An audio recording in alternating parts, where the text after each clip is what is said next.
got for you tonight is a program of silent films. And these are very, very old silent films. So, way older than I ever thought a film could be.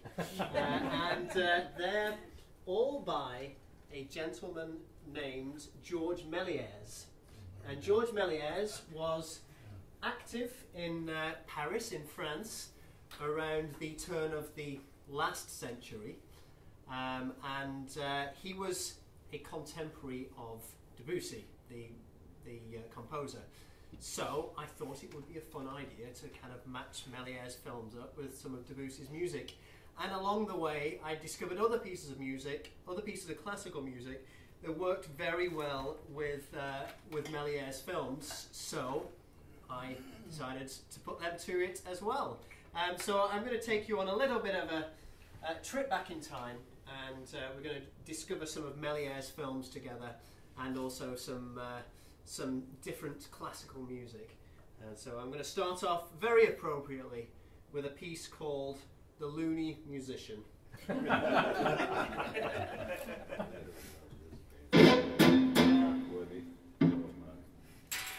Please do tell me if this is too loud.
which you probably saw from the start of that. That was from 1906. Incredibly early for a silent film. Now, a little bit of background about George Melies. He was a theatre magician. He owned a theatre in Paris, and he would put on little stage magic tricks, and in between magic tricks he was also an amateur artist, and he would just draw cartoons, still cartoons, because there was nothing moving back then, and project them onto a screen. So he that was his background with the projection technology, and it would just be a funny, political cartoon of the day or topical cartoon, whatever had happened in the news or whatever. And then one evening, on his way home from his theatre, he was walking past a tent or a building that said Magic Lantern Show.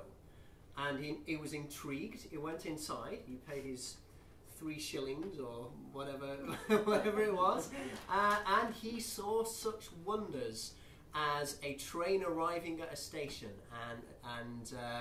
and 3 people waiting for the carriage and things like that. And it basically just this technological marvel that was demonstrating how you could project real life onto a screen or onto a wall. And he kind of thought about it and thought about having a different implication for it. And he made the person who owned the film equipment an offer. He wanted to buy his projector off him. He wanted to buy his camera off him. But the guy said, "No, I'm not going to take your money. You're wasting your money. There's no future in it. It's just a scientific curiosity." So Melies, thankfully, went home and set about making his own projector and his own camera, film camera. And he basically did this just using the principle of the flick book, So lots of moving images passing over a light in quick succession. And he made it, and he set about making some films. And his first films weren't too adventurous, but they were still a lot more groundbreaking to what was out there. And I'm going to show you an early film. This is a film, his early attempt at a story, and this is Cinderella. And this is from, when is it? 1899, so 1800s. Wow. And you'll even notice there is a short fragment at the start in colour, and this is original colour. Now, obviously, black and white film back then, what had to be done to make any of these films in colour is they would take the black and white film, and they would, every single cell of film, colour it, paint it in by hand. Yeah. Yeah, so it's all hand painted.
Thank you very much. Yeah, if it stops again, okay. This is the on button, and that is the it's on, and then the record button's on top. I'll just wait. Yeah, sure. I can see the light from the front of it anyway. Okay. So Paul, how did you get into this guy? How did you find out about him? Why are you fascinated by him? I got into him just by doing a search on net. I was wanting to watch something short while I had some lunch. So I did a search of Netflix and I wanted to find something around 20 minutes. I found a silent movie of 15 minutes, thought perfect, that'll do for my veggie pizza. And watched it and was blown away by it and inspired to do something like this. So yeah. So where's the classical piece that comes in with the rock piece? That's kind of different. Yeah, right. Well, this is a lot of this stuff, not all of it, but a lot of this stuff is classical pieces I recorded on my album. And that last piece was as I say, a Chopin etude, and that was from his Opus 10 etudes, and I've done a load of those on my album. I don't know if there's classical musicians in the audience who know all about this, but an opus is basically a published work. So this is Chopin's 10th published work, and Chopin's etudes were quite revolutionary in as much as an etude is a technical study. So you know, a technical study would ordinarily just be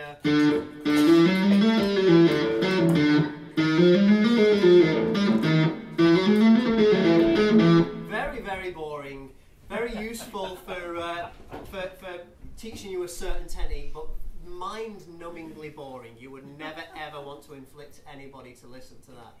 As I just did then. I spared you about half an hour of that sort of thing. But Chopin was revolutionary in the fact that he came up with the idea of, he wrote 12 etudes, one in each of the each key, and each etude focused on a different technique. And just as that would focus on a certain technique, that exercise.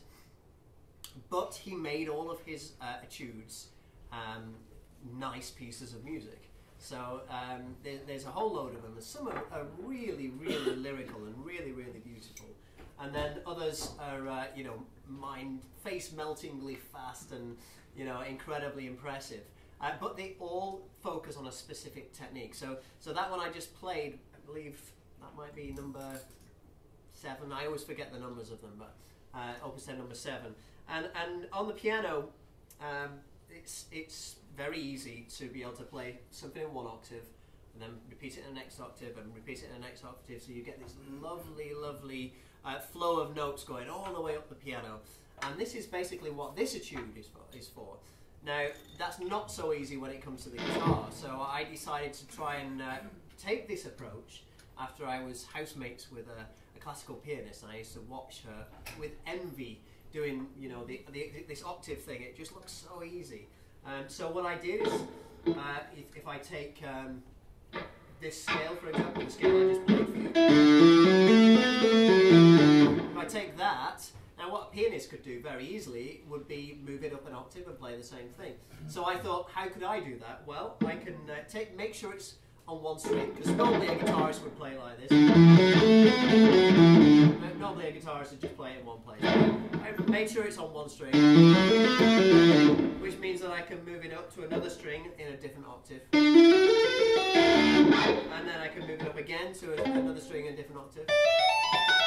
And instead of this, the separate segments, it becomes a nice fluid line. So those are those 3 octaves put together, and that's exactly what Chopin is doing there. So like Chopin, it just takes this phrase and moves it through the octaves. So you get.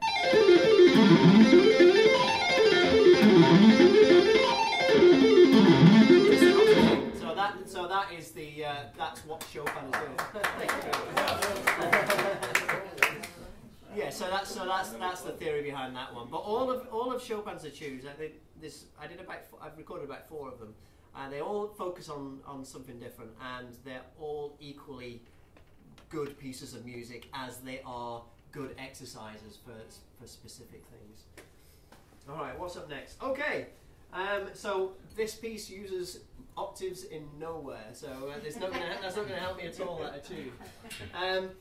Now we were talking about Melies, and we were talking about how he did a series of basically trick special effect films that were basically just him experimenting with film techniques.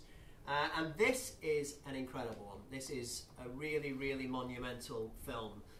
Just talk about thinking outside the box. This really is Melies at that time. This is 1901, is it? Yeah. 1902. This one, yeah, really, really clever. See if you can tell how he's done this. I mean, to our modern eyes, we can kind of see how it is done. But back then, it would just have been, when seeing just a person on the screen was astounding. This would have been absolutely mind-blowing. So this is called The Human Fly, and somebody earlier was asking me about Flight of the Bumblebee. Well, here is Flight of the Bumblebee. Oh.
One tough thing about that piece, a lot of these pieces, I have to arrange the music around them. So.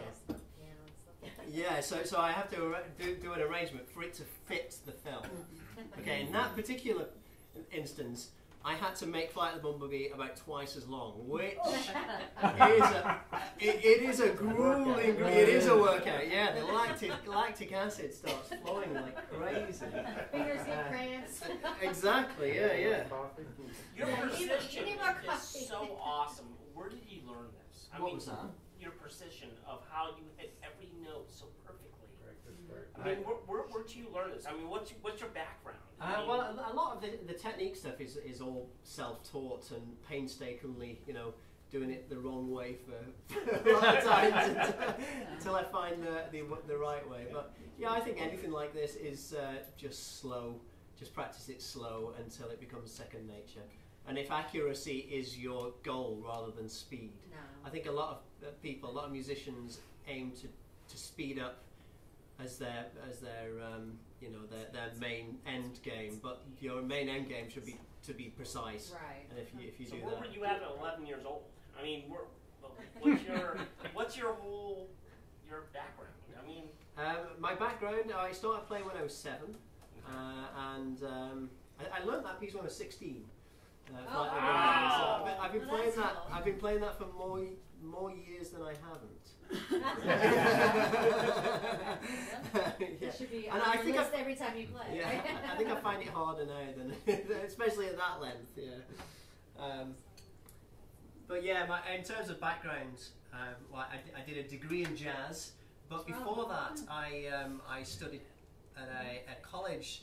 I played electric guitar, but all of the history and all of the listening classes were all classical music. So I really got into classical music, and in particular classical pianists. And by that time, I was 16 at that time. I'd already invested, you know, 9 years on the guitar, and there was already people at college who were really good on the piano. So I just figured, well, I'm never going to match up to that person on the piano. I've already got this, so I'm going to try and do this on guitar instead. So that was my approach to it. Speaking of piano pieces, I'm going to play a new piece. Now, I've not been playing this on this tour, but I thought I'd try it out for you guys. Nice friendly audience, so I'd try something new for you. And this is an interesting film. It's called The Man with the Rubber Head, and it predates The Human Fly by 1 year. This is from 1901. And as you watch this, try and work out what has gone on here. How has Melies created this effect? He basically, well, I'm not going to tell you what he does, but he's in it twice as the man and the rubber head.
experimented on you with a piece there. That was a piece called Dr. Gradus ad Parnassum. So there you go. By coming, Terry's come to 3 shows on this tour, right? This is 4. Yeah. Is it 4? I don't know. Is this the 4th now? So that's No, maybe it's you heard that for the first time. Yes. Then? Yes. Yeah. So would anybody like to hazard a guess how he did that? Come on, Mom. Come on, any thoughts? Come on, Mom. Double exposure. Double Move exposure? the camera in closer on the second exposure Ooh. to expand the head. Very well. He could have done it that way. Certainly, he didn't actually do it that way. Maybe he did it. Maybe he did it in a more difficult. Maybe that way would have been better. But this is how he actually did it. In 1901, Melies produced The Man with the Rubber Head, using black backgrounds and double takes on the same film.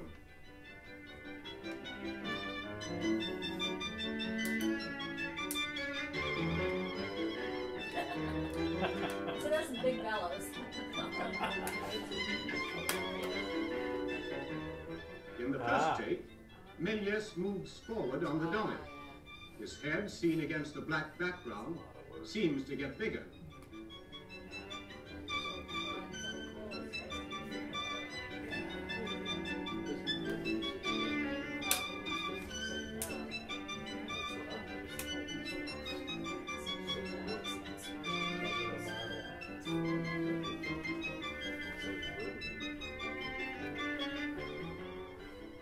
In the second take, only the scenery around the background and Melies himself blowing up his own head is caught on the film, and this is the result when the 2 takes are combined. There you go. So incredible. So that was what did we say it was? 1901. Wow. 1901, and consider that Card Party was 5 years before that. An incredible leap forward in technology. So these are kind of the the 2 periods of Melies' career that we've dealt with so far. Now the 3rd period, he made a load of these trick films, just basically trick photography and film editing and things like that. And the 3rd period was when where everything came together and he combined all of this stuff. So he started actually telling stories using all of these tricks that he'd learnt. And here is a great example with lots of different scenes. It's a long film, so you'll see on a lot of these it'll say star film number whatever. This and a lot of these later ones will have star film numbers because the technology back then was a reel could only be so long. It could only be a few minutes long before you'd have to change reels and move on to the next one.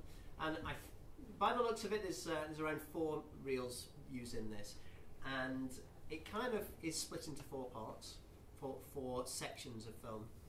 And I found that, well, when I first watched it, I'm a big fan of Vivaldi, and when I first watched it, it kind of reminded me of the 16th, 17th century stuff that Vivaldi was describing in the poems of his 4 seasons, because when Vivaldi wrote the 4 concertos, the 4 seasons, he wrote poems to go along with them to tell you what to think of when listening to it. So there's the hunt, there's the storm, there's and there's descriptions of the villagers are dancing on the hill and all of this stuff.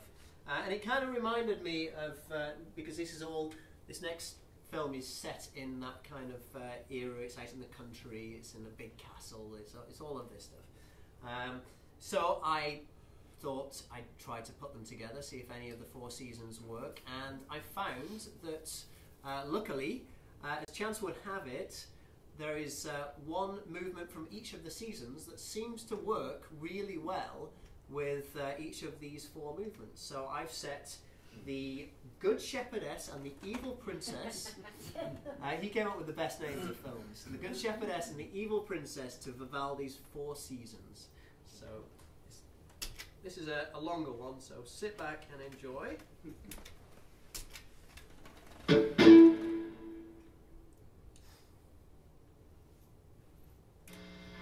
about the hum? Here we go. And a few people asked, by the way, if you've got any questions, the great thing about these house concerts is it's a lot more interactive. So if you do want to blurt out a question, preferably between films, then please feel free. But I've forgotten the question. Oh yeah. So the question that I was asked the other day is, how do you know when to come in on these? And I said, well, a few various. I'm getting very few cue points from the actual film. So on this one, between the first and second movement, I watch for the princess for the shepherdess take one step towards the pail of water. When she lands her foot, that's when I come in. There's another one where she reaches up to her face like that, and that's where I come in there. But for the start of them, how do I come in for the start? Well, maybe you'll see. I have done, the only bit of film editing I've done on these is on the title pages. See if you can spot how I know to come in.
Oh yes, fantastic. Now this is the piece that kind of started it all, with the Debussy link, because I found out that George Melies was around at the same time as my favourite composer, or one of my favourite composers, George Melies, Claude Debussy. And Melies was actually born, I think it was about 4 or 5 months before Debussy.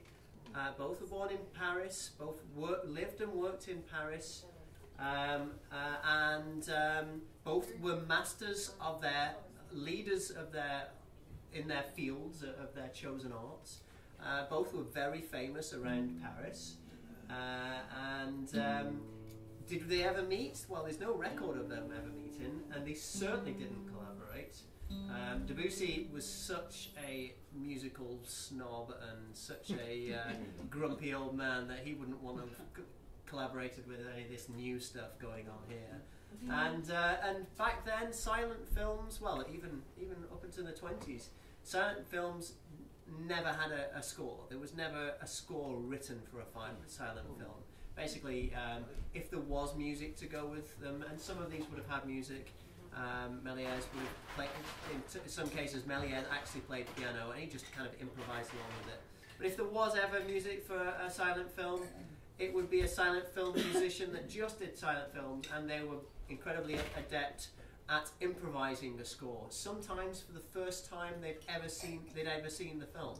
I've got a friend who does this in Boston, and he turns up for silent films that he's never seen before, and he said sometimes he's come a cropper where he thought something's going to happen and he didn't. Like da-da-da. Yeah, so there was an instance where he was doing a film where this kid in the film ran to the church bell to alert the town of a fire in the town, and he rang the bell, and so my friend Jeff is called. He queued up his bell sound, and the kid pulled the rope. Bong! You know, he's nailed the sound effect. Kid pulled the rope again. Bong! Pulled the rope again for a third time.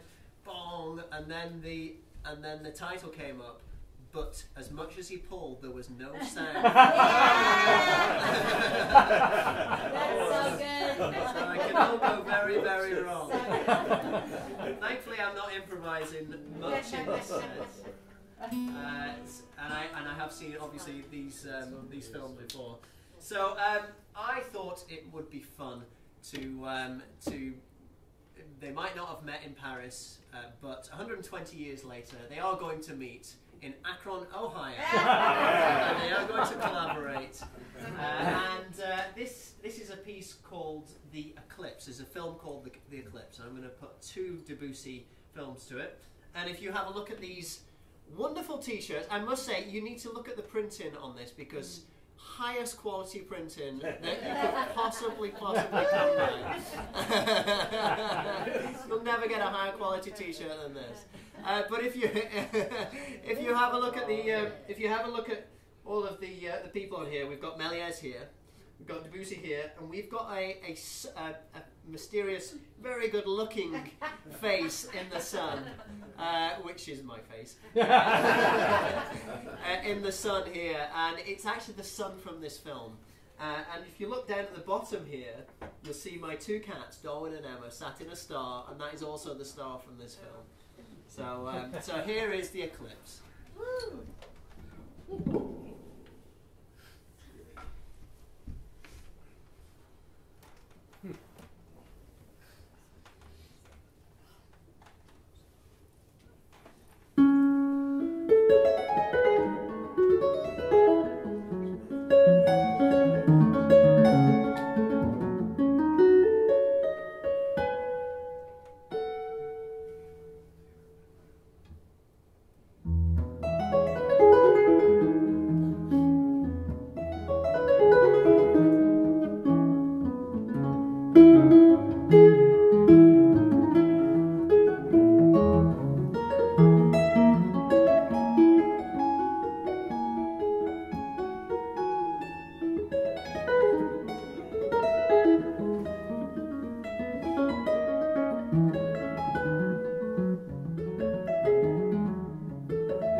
Melies at his finest. I love that. I love that film. I think it's got everything. It's got great trick photography in it.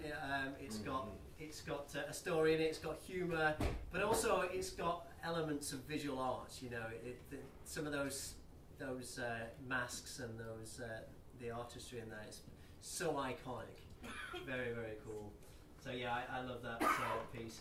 Now, so visually and artistically, there are some great films by Melies. This film I picked for none of those reasons. This film I picked for the title alone. So I spotted what it was called. I spotted the name, and I knew I had to do a soundtrack for that.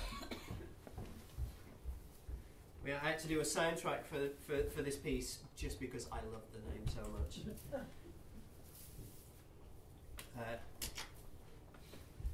Find the right patch, and I'm going to be on this piece. Oh dear! On this piece, I'm going to be doing. I'm going to be using a looper pedal, which will allow me to play along with a little percussion and a little bass line that I'll be setting up. But because it's a looper pedal, well, for many reasons, it sounds a lot better in tune, so I'm going to tune for this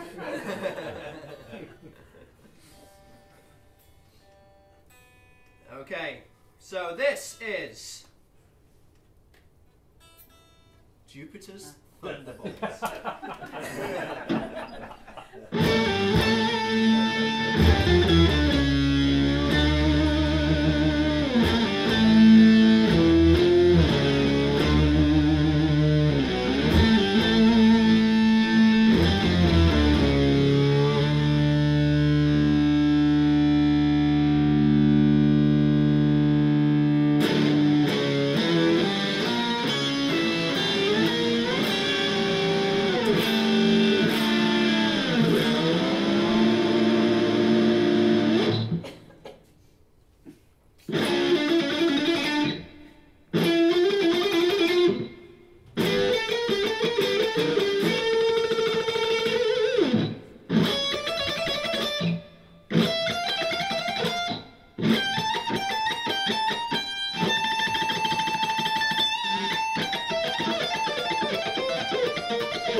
very prolific. He did maybe 200 and odd films, and that survive today anyway. And the other thing he did was to do them in colour, because you couldn't duplicate colour. It had to be hand painted. So that was one way around it, you know. And it was a case of, if you want to see it in colour, you got to see the original copy of it. And this was one of the films he did in colour. And this is his very famous Trip to the Moon. And if you have a look at the man in the moon on the back of the shirt with the bullet in his eye, that bullet is actually the ship that gets shot to the moon. And this is based on the Jules Verne book, From the Earth to the Moon. And basically Jules Verne sent his explorers to the moon via a giant cannon. It wasn't a self-propelled thing, it was they shot it. He got a lot of things wrong. He got a lot of things right. Jules Verne, the French writer, had his explorers going to the moon from Florida. So, you know, that was pretty. I don't know if NASA, if NASA were inspired by that. That's a planet right there. Yeah.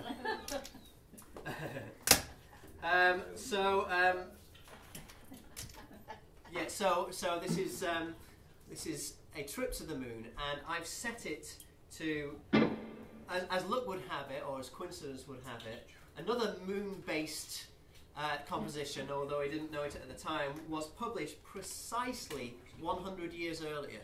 In 1802, Beethoven published his Sonata number 14, which not long after became nicknamed Moonlight Sonata. So I thought I would put it together. And Sonata number 14 has 3 sonatas, as all sonatas do.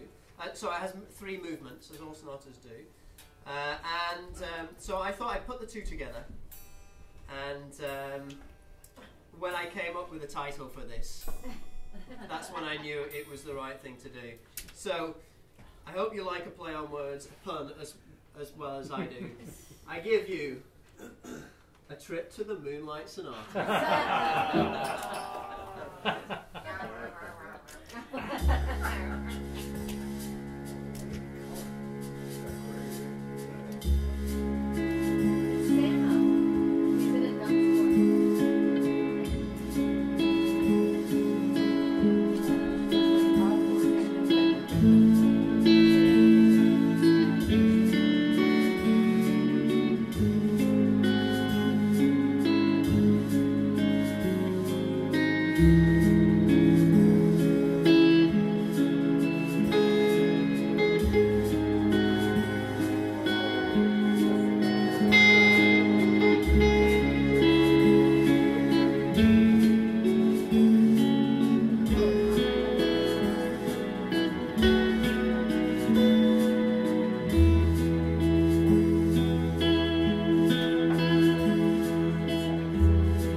The reason I started playing guitar was Martin Knopfler from Dire Straits. Obviously, I sound nothing like him. Oh, wow. Okay. But then Eddie Van Halen. Yeah, we kind of were Yeah. But what else? I well, can't pin you down at I all. got- You're all over the place. Well, funnily enough, because around the age of 16 or 17, I got really heavily into pianists. Okay. So a lot of my influence are classical pianists and piano composers, which I was just trying to, stuff I was trying to do on the guitar. I would try to take that music and learn it on the guitar. So So yeah, a lot. You know that octave thing I showed you before, the tapping thing. That's just something that I came up with based on a pianist. Okay. So it was that was a case of a pianist influenced me and me trying to find a way of doing it on the guitar. Because we're saying Eddie Van Halen's Eruption is probably like nothing to you. Yeah, that's right. Well, it's like you're just like, oh yeah, that's. But I hear a lot of soul. I hear a lot of like. He went to Stevie, school for jazz. Sure, yeah, absolutely, yeah. Yeah, I went through all the blues players. Gary Moore. But why Mark? Not. It's just, I guess, it's just first time I heard a guitar, you know, a guitar in that context. Yeah. That's interesting. Yeah, that's cool. But then as soon as I discovered Eddie, but before Eddie, there was all the blues players. There was B.B. King. There was. I hear a lot of Jimmy Page in you too.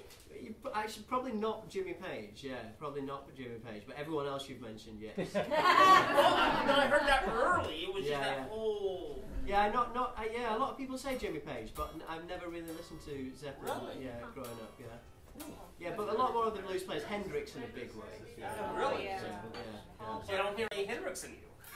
Right, sure, yeah. It's amazing. I mean, you're all over. I cannot pin you down. Good. No, That's the idea. He is him. That's it. Well, talking about originals, I'm going to do you an original soundtrack now. Ooh, and this is well, it's actually a collection of original pieces. Now, there's a few people in here who are my patrons. Thank you very much. Speaking of, how do I get you on Facebook? On Facebook, yes. Do a search for my name. I'm there. Yeah. All right. But Patreon is a site that I now do where people can follow what I'm up to on tour. They can. I send out monthly downloads. I do a video most days whenever I can. I do a video of behind the scenes stuff, and I do weekly live streaming sessions when I'm not on tour, and lots of cool stuff like that. So it's all behind the scenes stuff. Before that, I used to do a weekly concert, online concert on a platform called Concert Window. Now, for part of this, and people could tip you, and as a thank you for tips, I would, if people tipped a certain amount, I would write a composition for them that no one else would hear, and I would just email it to them, and it would be their composition. And then pretty soon after I did these compositions, people were saying, "Oh, let's all listen to each other's compositions." So we had like a listening party. And then there's a few people on this tour who I've written compositions for who are going to be at the show. So I thought it might be a nice idea to include some of these compositions. Now, one particular show that I did, the second show I did of the tour, they hadn't had a composition, but it was for a couple called Mike and Deb. And Mike said to me, "You know what would be a lovely surprise for Deb? Her favourite piece of music in the whole world is Somewhere Over the Rainbow." Aww. So I did a little version of Somewhere Over the Rainbow, and I put it in for her. It's something like this.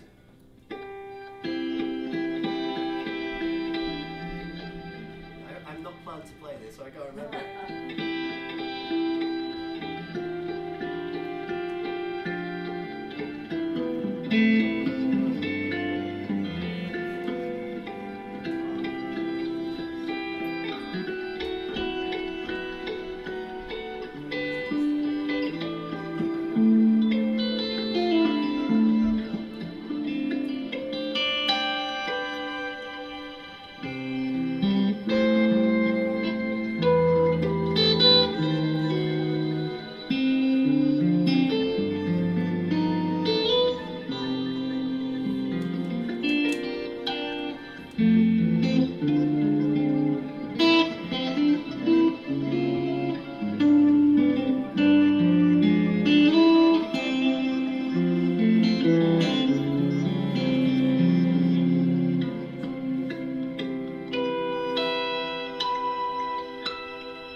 Surprise at the last piece of the night. So I said to Deb, Mike's great. Mike's requested that I insert this into one of the soundtracks, so I'm going to put it into the soundtrack.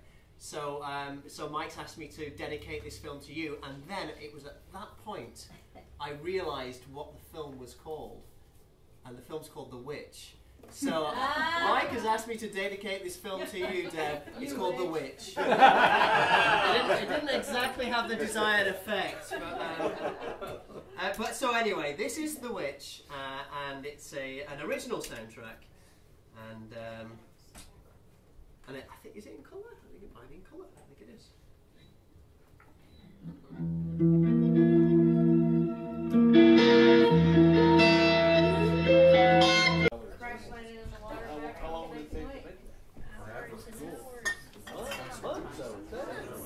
I think maybe there's a power saving thing. I really don't know. It was. I've not had that problem before. Do it in colour, no one can do it. Okay. So yeah. So the final piece, Melies throughout his career did a series of. Financial plans. He did a series of pieces, or should I say, films, which were centered around dreams. So he just throws the most avant-garde thing in there. There's the ballet teacher's dream. There's the clockmaker's dream. There's all sorts of them. So this one I thought is his earliest dream one. It's from 1900, and it's just a nice selection of Christmas scenes, and it's called A Christmas Dream. Oh, I've somebody playing that rocker. Yeah. Oh. So this one's called A Christmas Dream, and you've already seen Melies use trickery and height of technology back then to use to multiply and duplicate himself on screen, and I'm going to do the same thing here, although it's not really the height of technology, with a looper pedal. And you might see only one of me, but you're going to hear 1, 2, 3, 4, 5, 6 of me. Okay, so and some reverb, yeah, thrown in for good measure. So I'm going to play Pachelbel's Canon. All parts of Pachelbel's Canon, plus a little drum part, and a bass part, and a guitar part, thrown in for good measure. And again, this is something that I've added recently, so this guitar works particularly well. Now I have to take my shoe off for this, to not just to show you my Union Jack socks, but also I need the accuracy of my big toe on this looper pedal, so that's why I'm doing that. So if you smell anything strange, just be polite. All right, so here it is. This is my final piece of the night, and this is A Christmas Dream.